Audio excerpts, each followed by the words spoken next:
Why don't we take the right action?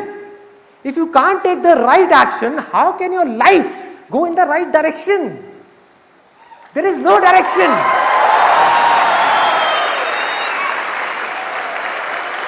Action क्यों नहीं लेते?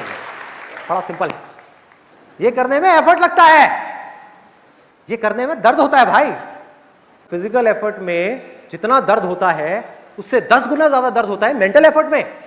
फॉर एग्जाम्पल, आपकी लाइफ में एक प्रॉब्लम है, आप अपने दिमाग के सारे घोड़े खोल दो, पूरा दिमाग लगाओ, 1 महीने तक लगे रहो उस प्रॉब्लम का सोल्यूशन निकालने के लिए, चाहे वो प्रॉब्लम आपके करियर से रिलेटेड है, रिलेशनशिप से रिलेटेड है, किसी से भी रिलेटेड है, और 1 महीना हो जाए, सर फटने लग जाए, लेकिन कोई सोल्यूशन ना निकले। कॉम्प्लेक्स प्रॉब्लम है ना, ऐसी तो नहीं निकलेगा सोल्यूशन। बैठ करके उसको इग्नोर करने से तो सोल्यूशन नहीं निकलेगा, फेस करना पड़ेगा, जिसके लिए करेज चाहिए। और आप बैठे रहो, सोचते रहो, सोल्यूशन ना निकले तो क्या होगा? दर्द होगा। इसी को मेंटल पेन बोलते हैं, इसको बोलते हैं मेंटल पेन, जिसको लोग अवॉइड करना चाहते हैं। ये है वो पहला रीजन। मेंटली हमको बहुत एफर्ट डालना होगा ये जानने के लिए कि भैया मुझे करना क्या है। अपनी कंफ्यूजन्स को दूर करने के लिए, माइंड को बिल्कुल क्लियर करने के लिए, माइंड को एक डायरेक्शन देने के लिए, अपनी लाइफ में एक ऐसा गोल सेट करने के लिए जिस गोल को अचीव करने के लिए आप किसी भी हद तक जाने को तैयार हो, कुछ भी करने को तैयार हो। क्या करना होगा इस गोल को सेट करने के लिए? पहले जानना होगा कि मुझे करना क्या है, मुझे क्या करना है, क्या नहीं करना है। यहां तक पहुंचने के लिए मेंटली दर्द सहने का करेज होना चाहिए हमारे अंदर। जिसके अंदर करेज है वो इस दर्द को सह लेगा, वो लाइफ में आगे निकल जाएगा। पॉसिबिलिटी है, जिसमें करेज नहीं है वो जिंदगी को काटेगा, काटता रहेगा। ये है वो पहला रीजन। अब दूसरा, जो और भी इंटरेस्टिंग है, बहुत इंटरेस्टिंग। आपने मेरे सेशन देखा और आपने कहा यार बात तो सही है, लग जाओ काम पे, लगाओ दिमाग और सॉल्यूशन निकालो इस प्रॉब्लम का कि मुझे क्या करना है।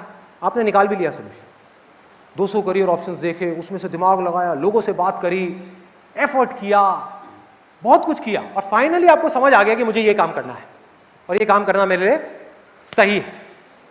अब आप गए अपने घर पे जाकर के अपनी फैमिली से डिस्कशन किया और आपकी फैमिली ने क्या कहा कि हमारे हिसाब से ये सही नहीं है, तुम्हें करना है करो, लेकिन हम तुमको सपोर्ट नहीं करेंगे ये काम करने के लिए। हाँ, अगर तुम वो करो जो सब कर रहे हैं और जो हम तुमसे करवाना चाहते हैं तो पूरा सपोर्ट है, बोलो क्या करना है। अब ऐसी सिचुएशन में क्या करोगे? क्या करोगे? लड़ोगे अपने पेरेंट्स से? क्या करोगे? कॉन्फ्लिक्ट क्रिएट हो चुका है। इस प्रॉब्लम को समझो, क्योंकि अगर मैं आपको कहूं कि आपको ऐसे इंसान से लड़ना है जिसको आप नहीं जानते, उसमें कोई प्रॉब्लम नहीं है, उसमें कोई खास करेज नहीं चाहिए। लेकिन अगर आपको अपने पेरेंट्स से लड़ना है तो उनसे जिनसे आप दुनिया में सबसे ज्यादा प्यार करते हो, तो क्या चाहिए? अरे बहुत करेज चाहिए, बहुत ज्यादा करेज चाहिए।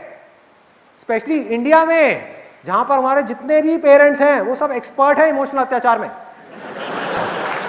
एक्सपर्ट है।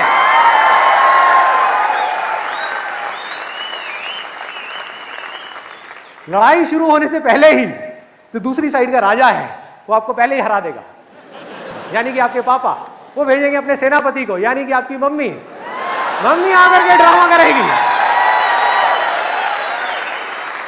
आपने एक डिसीजन ले लिया, आपने स्टैंड ले लिया है कि मुझे ये करना है और हर हाल में करना है और मैं इससे पीछे नहीं हटने वाला। इतनी देर में आपकी मम्मी आएगी साइड से रोते हुए, अरे बेटा तुझे पता तो है पापा की तबीयत कितनी खराब है। एक तो इंडिया में हर बाप की तबीयत खराब है।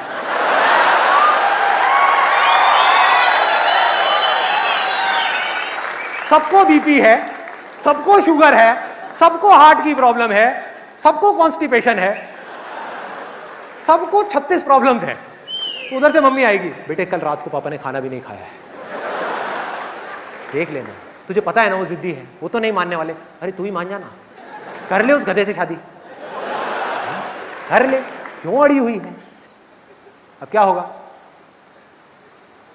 क्या होगा इस लड़ाई में? हार गए, मम्मी जीत गई, पापा जीत गए। अब यहां पर एक चीज अच्छे से समझ लेना, मैं लड़ाई मतलब कोई फिजिकल लड़ाई की बात नहीं कर रहा हूं कि घर पे जाकर के बाल पकड़ लो अपने पापा मम्मी के, भाई मुझे पिटवाओगे, ये नहीं कर रहा हूं। मैं भी बहुत रिस्पेक्ट करता हूं अपने पापा मम्मी की। मैं बात क्या कर रहा हूं, पीसफुल लड़ाई, जैसे गांधी जी ने करी, नॉन कॉपरेशन मूवमेंट, कि आप मुझे नहीं सपोर्ट करते वो करने के लिए जो मैं करना चाहता हूं, कोई बात नहीं, ये आपकी चॉइस है, लेकिन मैं भी आपको नहीं सपोर्ट करूंगा मुझसे वो करवाने के लिए जो आप मुझसे करवाना चाहते हो। नहीं कर रहा सपोर्ट।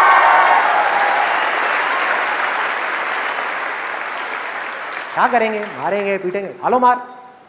अरे खुद सोचो, कैलकुलेट करो, ये 5 मिनट की मार है एक तरफ, मान लो एक्सट्रीम केस में मारा भी, आपको हंटरों से मारा, जूतों से मारा, चप्पलों से मारा, मान लो मारा, बहुत मारा, एक तरफ है 5 मिनट की मार, एक तरफ है जिंदगी भर मरवाते रहोगे। समझो, अरे दम लाओ अपने अंदर से। जिस इंसान में यह करेज नहीं है कि मैं अपनी लाइफ का सबसे बड़ा डिसीजन खुद ले सकूं, वो जिंदगी में क्या करेगा, क्या रिस्पॉन्सिबिलिटी लेगा, क्या रिस्पॉन्सिबिलिटी लेगा औरों की, जो अपनी खुद की लाइफ की रिस्पॉन्सिबिलिटी नहीं ले पा रहा। दो सबसे बड़े डिसीजन है आपकी लाइफ के, एक करियर का डिसीजन, एक रिलेशनशिप्स का डिसीजन। यही आपने खुद नहीं लिए, अरे तो किया क्या है, क्या किया जिंदगी में। ये 2 डिसीजंस खुद लेने हैं, बाकी के सारे डिसीजन बोल दो अपने घर पे कि ये 2 डिसीजंस मैं खुद लूंगा या खुद लूंगी अपनी मर्जी से। बाकी डिसीजन आप लेते रहो कि मेरे ऊपर ब्लू कलर की शर्ट अच्छी नहीं लगती, रेड कलर की अच्छी लगती है, ठीक है पहना दो लाल रंग की शर्ट, पहना दो, सांड पीछे पड़ जाएगा, कोई नहीं, भाग लूंगी, पहना दो, वहां दिक्कत नहीं है। लेकिन जो इंपॉर्टेंट डिसीजन है, जो बड़ा डिसीजन है, वो कोई और नहीं ले सकता मेरे लिए। ये जिंदगी की डोर, मेरी जिंदगी की डोर, मेरी, मैं किसी और के हाथ में नहीं दे सकता। लेकिन ये करने के लिए क्या चाहिए, और बहुत करेज चाहिए, अंदर से होना चाहिए कि मेरी लाइफ है, उसकी रिस्पॉन्सिबिलिटी लेने का बहुत पावर चाहिए। अब है तीसरा रीजन, वेरी वेरी इंटरेस्टिंग। आपने बड़ा दिमाग लगाया, ये डिसाइड भी कर लिया कि मुझे क्या करना है, अपने घर वालों के अगेंस्ट में पीसफुली प्रोटेस्ट भी कर लिया और डिसीजन भी ले लिया, वो डिसीजन पे टिके भी रहे, स्टैंड ले लिया कि मुझे ये करना है। उसके बाद में उस काम में आप सक्सेसफुल होने वाले हो या फेल होने वाले हो 4 साल बाद, आपने करियर चूज किया, इसकी कोई गारंटी है कि आप सक्सेसफुल हो गए अगर आपने ये किया तो? कोई गारंटी नहीं। यस और नो? नो, कोई गारंटी नहीं। तो अब अगर ये सब करके, इतना पंगा ले करके, मानो आप फेल हो गए, जैसे मैंने अभी थोड़ी देर पहले आपको एग्जांपल दिया था इंजीनियरिंग का और फैशन डिजाइनिंग का, मानो आपने स्टैंड ले लिया, आपके घर वाले आपके पीछे पड़े हैं, बेटा कोटा जाओ तैयारी के लिए, आईआईटी में एडमिशन लेना ही लेना है तुमको, और आप कह रहे हो मेरा कोई इंटरेस्ट नहीं है भाई, मेरा एक क्रिएटिव माइंडसेट है, मैं इस तरह का नहीं हूं, मुझे फैशन डिजाइनिंग करनी है, मेरा इंटरेस्ट उसमें है। तो आपके घर वालों ने मना किया, आप अड़े रहे, एंड में आपके घर वाले मान गए, मैंने कहा चल ठीक है, जा जो करना है कर लो। आप करने लग गए, पहला साल हो गया, दूसरा साल हो गया, तीसरे साल में फेल हो गए। आप सोच के गए थे आपके साथ में कुछ अच्छा होगा, बुरा हो गया। दोबारा आपने ट्राई किया अगले साल, दोबारा फेल हो गया। मतलब कि जो आप करना चाहते थे उसमें आप पूरी तरह से फेल हो गए। अब क्या होगा? इस फेलियर की रिस्पॉन्सिबिलिटी किसकी है? आपकी है। अब ये रिस्पॉन्सिबिलिटी लेने के लिए क्या चाहिए भाई? करेज। क्या चाहिए? इसको समझ लो बारीकी से। इस दुनिया में 99% से ज्यादा लोग अपनी लाइफ की रिस्पॉन्सिबिलिटी, अपने फेलियर्स की रिस्पॉन्सिबिलिटी, अपनी जो लाइफ में सिचुएशन है उसकी रिस्पॉन्सिबिलिटी उठा करके किसी और पे डाल रहे हैं, किसी और को ब्लेम कर रहे हैं अपनी प्रॉब्लम्स के लिए। क्यों? क्योंकि वो करने के लिए कुछ नहीं चाहिए, ब्लेम उठा करके डाल दो सामने वाले पे। अगर इस सेशन से एक चीज लेकर के जानी है अपने घर, तो वो ये है कि चाहे कुछ भी हो जाए आपकी लाइफ में, कभी भी किसी को भी अपनी प्रॉब्लम्स के लिए ब्लेम नहीं करना है, किसी हाल में नहीं करना।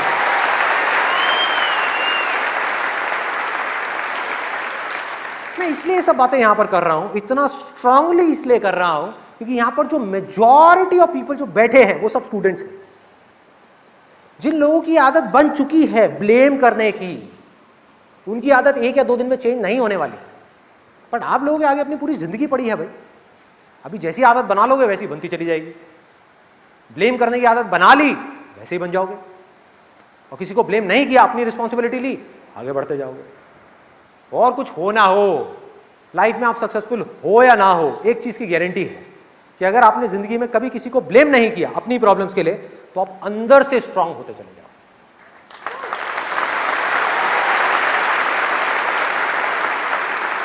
अंदर से ग्रो कर जाओगे। एक है बाहर की ग्रोथ जो है दुनिया की नजर में।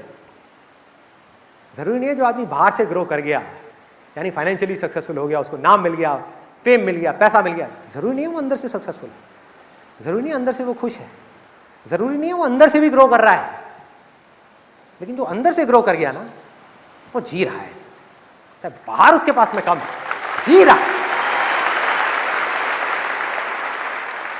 अब अगर इसके हम और एक स्टेप आगे बढ़ते हैं, तो यहां पर कितने पेरेंट्स हैं अभी जो पेरेंट्स बैठे हैं? मुझे लग रहा है बैठे भी होंगे तो अपने हाथ ऊपर नहीं करें, नाराज हो गए मुझसे। हो सकता है कुछ पेरेंट्स को ये लग रहा होगा कि यहां पर मैं स्टूडेंट्स के फेवर की बात कर रहा हूं, लेकिन अगर उसकी थोड़ी सी आप गहराई में जाओगे, थोड़ा सा डीपली समझने की कोशिश करोगे, तो आपको ये समझने में देर नहीं लगेगी कि इसमें सबसे बड़ा फायदा एक स्टूडेंट का नहीं है, पेरेंट्स का है। एज अ पेरेंट हम क्या चाहते हैं? मैं भी एक पेरेंट हूं, I've got 2 kids, एक 7 साल का है, एक 2.5 साल की है। मैं भी एक पेरेंट हूं। क्या चाहते हैं हम एज अ पेरेंट? क्या चाहते हैं कि हमारा जो बच्चा है या जो हमारे बच्चे हैं वो लाइफ में सक्सेसफुल हो जाए। कोई ऐसा पेरेंट है जो ये नहीं चाहता? एनीबॉडी? कोई नहीं। सब चाहते हैं, सब चाहते हैं कि वो इंडिपेंडेंट हो जाए लाइफ में, मतलब कि अपने पैरों पे खड़ा हो जाए। ये नहीं कि हमको पकड़ पकड़ करके चलता रहे। सब चाहते हैं, सब चाहते हैं कि उनके जो बच्चे हैं उनका माइंड शार्प होता चला जाए, वो कुछ भी कर सके, वो कर सके जो हम भी नहीं कर पाए अपनी लाइफ में। लेकिन हम करते क्या हैं? जब भी हमने फोर्स किया अपने बच्चों को कुछ भी करने के लिए, अब ये जो मैसेज है ये पेरेंट्स के लिए है। अगर मैं आपको अपना एग्जांपल दूं तो मुझे ये कहने में बिल्कुल भी झिझक नहीं होगी कहीं पर भी पूरी दुनिया के सामने कि I am proud of my parents, I love my parents. इसलिए नहीं कि मेरे पेरेंट्स ने मुझको बहुत कुछ दिया, अरे मिडिल क्लास बैकग्राउंड से क्या देंगे, क्या देंगे? तो इसलिए नहीं कि उन्होंने मुझे बहुत कुछ दिया या मेरे लिए बहुत कुछ किया। क्या किया? सब करते हैं, उसमें क्या नई बात है? मैं अपने बच्चों के लिए कर रहा हूं, बाकी ये पेरेंट्स अपने बच्चों के लिए कर रहे हैं, उसमें क्या नई बात है? तो मैं उनको इसलिए नहीं इतना प्यार करता हूं, इतनी रिस्पेक्ट करता हूं कि उन्होंने मुझे कुछ दिया है या मेरे लिए कुछ किया है, बल्कि इसलिए करता हूं क्योंकि जिंदगी में कभी भी उन्होंने मुझे कुछ भी करने के लिए फोर्स नहीं किया। नेवर फोर्स नहीं किया। और मेरे हिसाब से पेरेंटिंग की सबसे बड़ी क्वालिटी है, इससे बड़ी कोई क्वालिटी हो नहीं सकती कि आप अपने बच्चों को फोर्स ना करो, उनको सलाह दो, अगर उनको जरूरत है तो उनको सही और गलत के बीच का फर्क बताओ, उनको बताओ कि देखो ये जो तुम करने का सोच रहे हो मुझे ठीक नहीं लग रहा है, इन सब में कोई प्रॉब्लम नहीं है, बट ये कहना कि नहीं तुझे वो नहीं करना, तुझे ये करना है, ये प्रॉब्लम। अपने पैरों पर खड़े होने का मौका ही ना देना, उठा करके उनको बैसाखियां दे देना कि लाइफ में कभी भी कुछ भी करना है, हाँ पापा, हाँ मम्मी, क्या करूं, कुछ समझ नहीं आ रहा। ऐसे बहुत लोग हैं, बहुत लोग हैं। एक और एग्जांपल देता हूं, अभी जो मैंने आपको रिलेशनशिप्स का एग्जांपल दिया कि अगर आप एक लड़की हो, आप किसी को प्यार करते हो, उसके लिए मना कर दिया आपके घर वालों ने शादी करने के लिए, और जबरदस्ती आपकी कहीं पर और शादी करा दी। आपने अपने पेरेंट्स से बस इतना पूछा कि आप गारंटी लेते हो कि ये जो लड़का है वो सही निकलने वाला है, लिख के दो। तो उसके पापा ने लिख करके उसको गारंटी दे दी और उस लड़की की शादी हुई। पेरेंट्स खुश, जो चाहते थे वो हो गया। 1 दिन निकले, 2 दिन निकले, 3 दिन, 4 दिन, क्या लगता है टेम्पररी बेसिस पे तो बड़ा अच्छा लग रहा है पेरेंट्स के पॉइंट ऑफ व्यू से, लॉन्ग रन में पेरेंट्स के लिए अच्छा है या बुरा है? बुरा है। अब हमको ये देखना है क्यों बुरा है, क्योंकि उस लड़की के हाथ में पावर आ गई, वो जब चाहे जो चाहे कर सकती है, क्योंकि उसके पास में राइटिंग में एक गारंटी का वो लिखा हुआ है, गारंटी सर्टिफिकेट है। भैया लड़का जो आया है वो गारंटी से आया है, घर वालों ने गारंटी ली है, तभी तो उसने शादी करी, नहीं तो क्यों करती। और ये मैं आइडिया भी दे रहा हूं आप लोगों को कि हाँ, सिंपल आइडिया है कि जिनके पेरेंट्स ज्यादा फोर्स करें उनको बोलो राइटिंग में दो, स्टैम्प पेपर पे लिख के दो, साइन करो, बाद में बहुत काम आएगा आपके, मैं बताता हूं कैसे।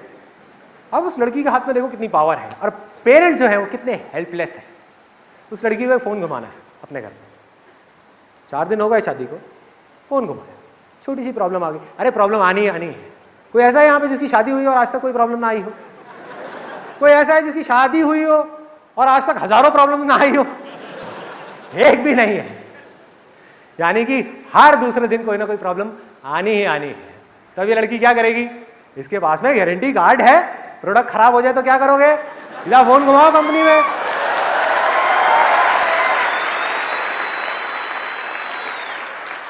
चार दिन बाद उसने घर पे फोन घुमा दिया, हेलो मम्मी। हाँ बेटा क्या हो गया, जरा पापा को फोन देना। इसलिए गारंटी पापा ने दिया, पापा से बात करनी। हाँ पापा क्या हो बेटा, सब ठीक तो है ना? अरे क्या खाक ठीक है, ये कैसा लड़का चुना है आपने मेरे लिए? क्या हो गया बेटा, क्या हो गया, इतने गुस्से में क्यों है? सब ठीक तो है ना? अरे क्या ठीक है, मैं क्या बताऊं, मेरे को तो बताने में भी शर्म आ रही है। क्या हुआ बेटा? पापा कल रात को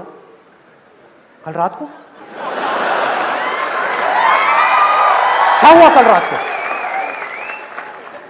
क्या हुआ कल रात को? उसने कुछ गलत तो नहीं किया? अरे गलत क्या, सारी हदें पार कर दी। क्या क्या बोल रही है? मुझे पता बेटा, मैं देखूंगा, मेरा प्रोडक्ट है, मैंने गारंटी ली है, मैं देखूंगा, तू टेंशन मत ले। क्या हुआ बेटा, क्या बात हुई? पापा कल रात को मैं जब अपने कमरे में गई, वो नाइटी पहन करके जो मम्मी ने मुझे दिलाई थी, तो उसने पता है क्या कहा? क्या कहा बेटा? उसने कहा कि तुम इसमें डाल ली, थोड़ी सी मोटी लग रही हो। आज तक आपने और मम्मी ने मुझे कभी मोटी नहीं बोला, ये कौन होता है मुझे मोटी बोलने वाला? मैं नहीं छोड़ूंगी इसको, मैं इसको कोर्ट तक लेकर के जाऊंगी। अच्छा खासा मैं आपको कह रही थी, एक बार नहीं मैंने आपको 10 बार कहा कि करा दो मेरी शादी संदीप महेश्वरी से।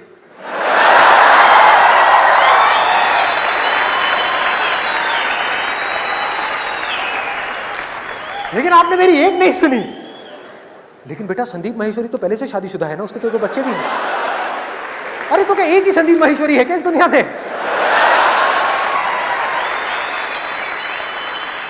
और पापा मम्मी बेचारे टेंशन में। हाँ बेटा मैं कल शाम को आता हूँ फ्लाइट पकड़ करके। कल शाम को नहीं, आपको कल सुबह यहाँ पर आना है और इससे बात करनी है कि आज के बाद अगर मेरे साथ में ऐसी बदतमीजी करी तो मुझसे बुरा कोई नहीं होगा। ठीक है बेटा, जैसे तुम कहो। क्या करेंगे माँ बाप?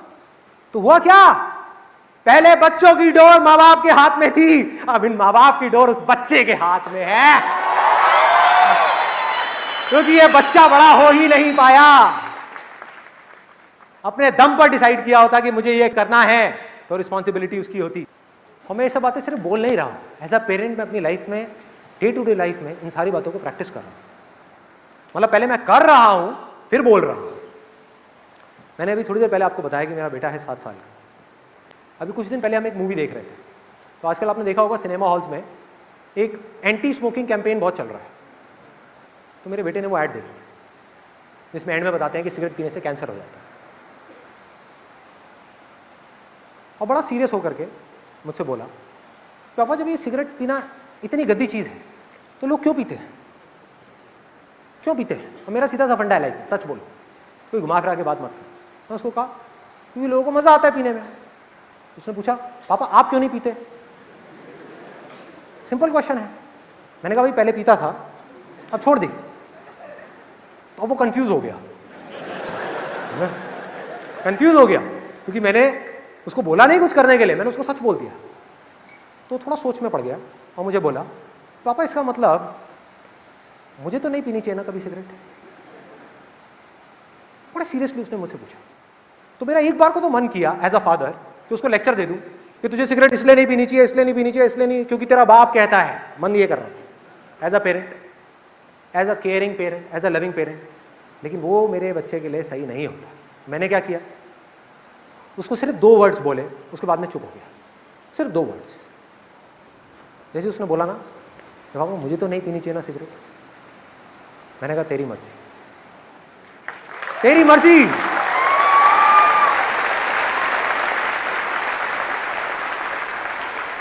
और उसके बाद मैंने ऐसे शो किया जैसे मैं उसकी तरफ नहीं देखता, मैं स्क्रीन की तरफ देखने लगा, वो हंसने लगा, पॉपकॉर्न खा रहा। उसके 2-3 सेकंड बाद मैंने उसको देखा, उसका ध्यान स्क्रीन से हट गया था, उसका मुंह नीचे था और कुछ सोच रहा था। वो कुछ सोच रहा था, 7 साल का बच्चा कुछ सोच रहा था। और जैसे मैंने ये चीज देखी, तो मुझे इतनी खुशी हुई अंदर से कि मैं आपको वर्ड्स में एक्सप्रेस नहीं कर सकता। क्योंकि एज अ पेरेंट मेरी सबसे बड़ी रिस्पॉन्सिबिलिटी क्या है कि ये जो मेरा बेटा है या मेरी बेटी है, वो अपने बारे में, अपने सही और गलत के बारे में खुद सोचने लग जाए।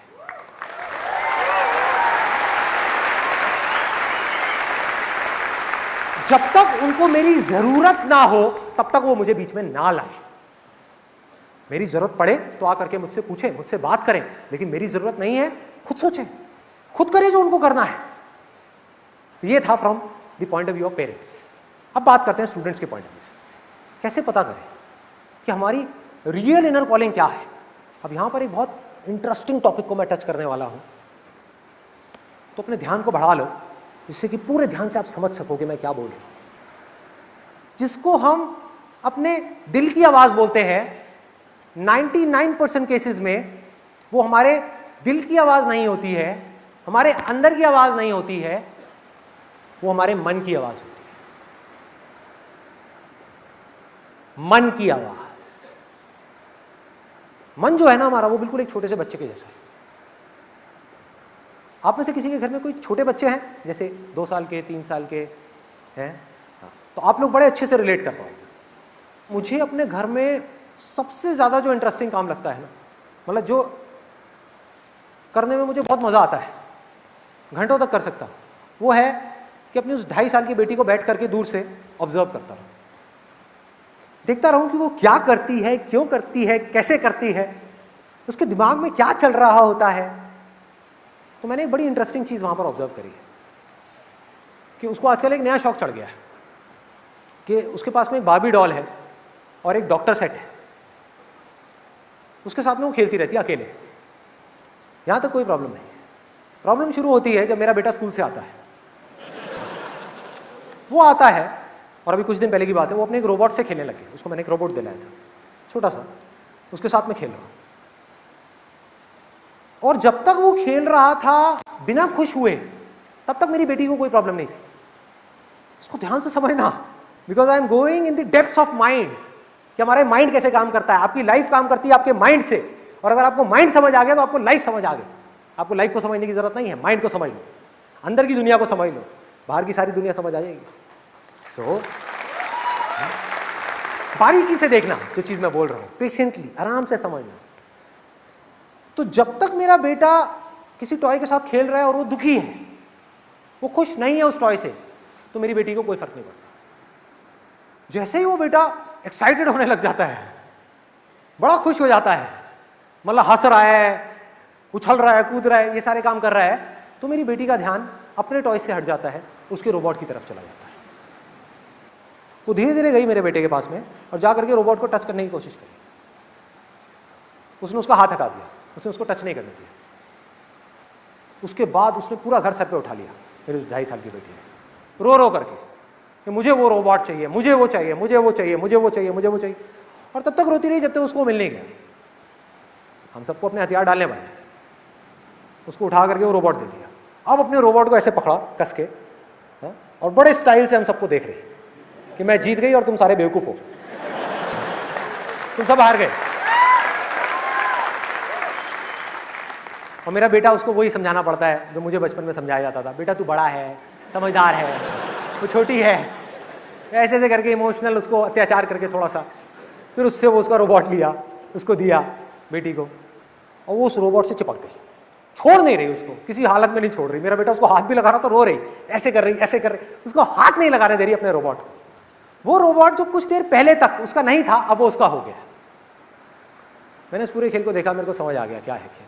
मैंने अपने बेटे को बोला, मैंने कहा एक काम को चेस लेकर के आ, तो मैं उसके साथ चेस खेलने लगा, और बीच बीच में मैंने कहा चल यार हाई फाइव ऐसे।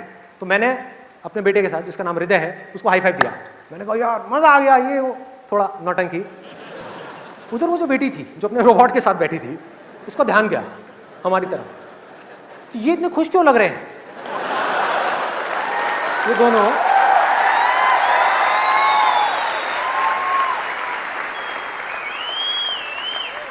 उसने ये कंक्लूजन निकाल लिया कि शायद ये चेस की वजह से खुश है। समझ लेना अच्छे तरीके से, ये हमारा मन है, और वो आ गई चेस पे आकर के कब्जा करने के लिए, आकर के हमारी पूरी गेम खराब कर दी। उठा उठा करके वो जो होता है हाथी घोड़ा ये वो राजा रानी सब उठा करके भागने लगे, मतलब ले गई। तो मुझे पता था ये होने वाला है। मैंने हल्का सा साइड में आकर के अपने बेटे को स्माइल पास करी, मैंने कहा जा अपना रोबोट ले ले।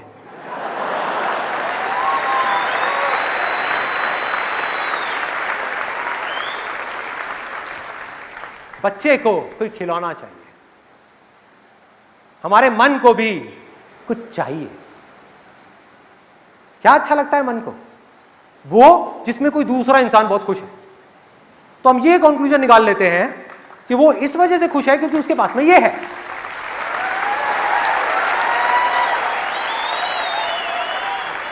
चाहे वजह कुछ और ही हो, चाहे वजह कुछ और हो। आप में से कितने लोग जॉब करते हैं? कितने लोग अपनी जॉब से बहुत खुश हैं? कोई बात नहीं, it's a proven fact world wide. 90% से ज्यादा जो लोग जॉब करते हैं वो अपनी जॉब से खुश नहीं होते, फिर भी करते हैं क्योंकि मजबूरी है। लेकिन प्रॉब्लम ये नहीं है, प्रॉब्लम आपका मन है। अपने मन की वजह से आप अपनी जॉब से दुखी हो रहे हो। मन में चेंजेस करें, उसी जॉब में हो सकता है आपको मजा भी आने लग जाए। अब एक सिंपल सा क्वेश्चन है, जो लोग जॉब करते हैं, क्या कभी आपके साथ में ऐसा हुआ है? किसने हाथ ऊपर किया था? करना एक बार, हाथ ऊपर करना, जॉब वाले। हाँ ठीक है।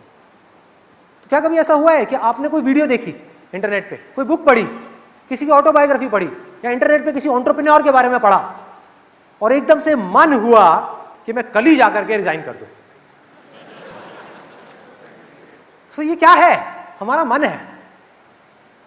जो स्टूडेंट्स हैं यहां पर, उनसे भी एक और क्वेश्चन है, क्या कभी ऐसा हुआ है कि आपने मेरी कोई वीडियो देखी, मेरे बारे में पढ़ा या किसी और के बारे में पढ़ा, और आपने देखा अरे संदीप माहेश्वरी तो कॉलेज ड्रॉप आउट है, बिल गेट्स भी कॉलेज ड्रॉप आउट है, अरे वो भी कॉलेज ड्रॉप आउट है, अरे उसने भी अपनी पढ़ाई पूरी नहीं करी। इसका मतलब क्या है कि पढ़ाई छोड़ दो और सक्सेस मिल जाएगी।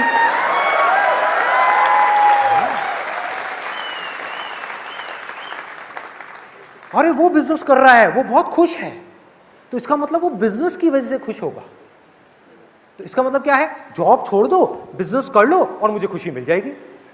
बच्चों जैसी सोच है ये हमारा मन है, जो एक खिलौने को पकड़ता है, दूसरे को छोड़ता है। और मजे की बात पता है क्या है? ज्यादातर लोग जो जॉब छोड़ देते हैं ना जोश जोश में, और बिजनेस करने लग जाते हैं, कुछ दिन बाद वो जॉब के बारे में सोचने लग जाते हैं। तो मैं क्या कर रहा हूं? मैं आपको क्या डिमोटिवेट कर रहा हूं? अरे नहीं, मैं आपको रियलिटी से रूबरू कर रहा हूं, जिससे कि आप जो भी डिसीजन लो वो करेक्ट डिसीजन हो, सही डिसीजन हो, सोच करके समझ करके लिया हुआ डिसीजन हो। क्योंकि मेरा मकसद है रियलिटी के बेस पे बात करना, आपको मोटिवेट नहीं करना, आपकी जो थॉट प्रोसेस है उसको क्लियर करना।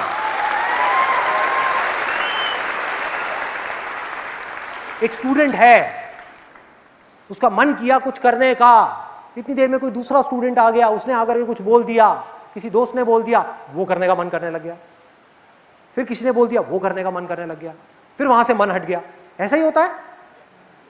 तो मन के ऊपर आप ट्रस्ट नहीं कर सकते। तो अगर आपको दिल की आवाज तक पहुंचना है तो क्या करना है? बड़ा सिंपल है। आपका मन कर रहा है जॉब छोड़ने का, आपका मन कर रहा है पढ़ाई छोड़ने का, आपका मन कर रहा है कोई काम करने का, कल मत छोड़ो, कल पढ़ाई मत छोड़ो, कल जॉब मत छोड़ो, 7 दिन के लिए रुक जाओ, वेट फॉर 7 days। अब क्या होगा? क्या होगा? अगर ये आवाज आपके मन की होगी, यानी किसी और को देख करके आप जॉब छोड़ने की सोच रहे होगे, तो धीरे धीरे आपका ये डिजायर कम हो जाएगा। धीरे धीरे ये छोड़ने का डिजायर आपका कम हो जाएगा और जो डर है वो बढ़ जाएगा। 1 हफ्ते बाद जब दिमाग बीच में आएगा ना और आकर के आपको इसके प्रोज एंड कॉन्स बताएगा, तो जो मन है वो 1 सेकंड में हार मान लेगा। लेकिन अगर, अब यहां पर मन और दिल की आवाज के बीच का फर्क है, लेकिन अगर आपके अंदर एक डिजायर उठा और 1 हफ्ते बाद आपका जो डिजायर था उस काम को करने का 1 हफ्ता पहले, उससे 10 गुना ज्यादा बढ़ गया और डर ऑलमोस्ट खत्म हो गया, तो आप समझ जाना कि वो आपके दिल की आवाज है। यानी कि आपके दिल की आवाज ने आपके दिमाग को हरा दिया। देखो, फर्क को समझो, ये मन और दिल के फर्क को समझो। मन क्या है? टेम्पररी बेसिस पे आपने किसी को कुछ करते हुए देखा, आपका बेसिक नेचर कुछ और है, आपकी स्ट्रेंथ कुछ और है, आपके इंटरेस्ट कुछ और है, आप अंदर से कुछ और हो, लेकिन बनना कुछ और चाह रहे। यहां प्रॉब्लम है। आप में कुछ है जो छुपा हुआ है, कुछ हिडन है, उसको हम नहीं देख सकते, उसको कोई नहीं देख सकता, ना आप ना मैं। लेकिन अगर कोई ऐसा डिजायर हो, कोई ऐसी इंट्यूशन हो जो वक्त के साथ में बढ़ती ही चली जा रही है और उसकी वजह से डर कम होता चला जा रहा है, तो समझ लेना कि आपके अंदर का जो इनर पोटेंशियल है वो बाहर आना चाह रहा है, वो अपने आप को एक्सप्रेस करना चाह रहा है। कुछ है जो आप बन सकते हो, वो कह रहा है कि कर दे। इंट्यूशन कह रही है कर दे। लेकिन क्या सिर्फ इतने से काम हो जाएगा? नहीं। आपको ये क्लियर हो गया कि ये मेरे दिल की आवाज है, ये मेरे मन की आवाज नहीं है, तो क्या अब मैं करने लग जाऊं वो चीज? नहीं। 2 सवाल पूछना। एक कि अब उसको करने का बेस्ट केस सिनेरियो क्या है, यानी एक करियर है जो आपको समझ आ गया, तो अब आपने क्या किया? अपने आप से एक सवाल पूछा कि इसका जो बेस्ट केस सिनेरियो है उसके लिए जो सैक्रिफाइसेस देने पड़ेंगे, जो टाइम लगेगा, जो एफर्ट लगेगा, जो दिमाग लगेगा, जो पैसा लगेगा, जो भी कुछ लगेगा अपने पोटेंशियल को अचीव करने में, उसके लिए कुछ करना तो पड़ेगा ना। और अगर वो सब कुछ करने के लिए मैं तैयार हूं, फिजिकल लेवल पे मुझे ये सब करना होगा, उसके लिए मैं तैयार हूं, मेंटल लेवल पे ये सब करना होगा, उसके लिए मैं तैयार हूं, हर चीज के लिए मैं तैयार हूं, मतलब कि आंसर आया yes, I am ready to do whatever it takes to make it a reality. इस बेस्ट के सिनेरियो को सच करने के लिए मैं कुछ भी करने को तैयार हूं। नंबर 1। अगला क्वेश्चन, मतलब कि आखिरी क्वेश्चन जो अपने आप से पूछना है, तो बहुत कम लोग पूछते हैं कि इसको करने का वर्स्ट केस सिनेरियो क्या है, बुरे से बुरा क्या हो सकता है। क्लियर है? मैंने अगर जॉब छोड़ी या पढ़ाई को बीच में छोड़ा, तो बुरे से बुरा क्या हो सकता है, क्या उसके लिए भी मैं तैयार हूं? और अगर जवाब आ जाए हां मैं तैयार हूं, तो समझ जाओ अब कोई टेंशन नहीं है, बढ़ जाओ आगे।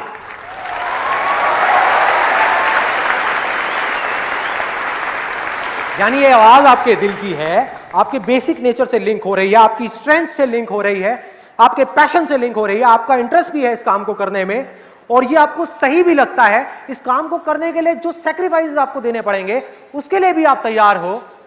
और इतना ही नहीं कि अगर इस काम को करने के चक्कर में आप बुरी तरह से फेल भी हो गए और इस पूरी दुनिया में आपका मजाक उड़ा, उसके लिए भी आप तैयार हो। यानी कि आपको एक बात समझ आ गई है कि वर्स्ट केस सिनेरियो क्या है, कि मैं इस काम में फेल हो गया। अरे तो भैया एक काम में ही तो फेल हुआ हूं, जिंदगी में थोड़ी फेल हुआ हूं, लाइफ में नहीं फेल हुआ। तो सीखा है ना, अंदर से ग्रो किया ना, मेरे अंदर ये करेज आया ना कि फेल होने के बाद भी वो भयानक सपना, यानी कि वर्स्ट केस सिनेरियो, वो सच होने के बाद भी अगर आपके अंदर से आवाज आई, क्या फर्क पड़ता है, मैंने किया ना जो मैं करना चाहता था, अरे इतना ही बहुत है। इतना ही बहुत है।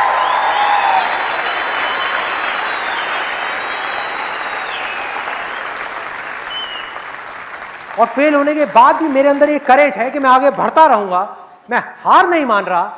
तो अगर इतनी बुरी सिचुएशन से जब मैं ऊपर उठूंगा तो मैं क्या होऊंगा?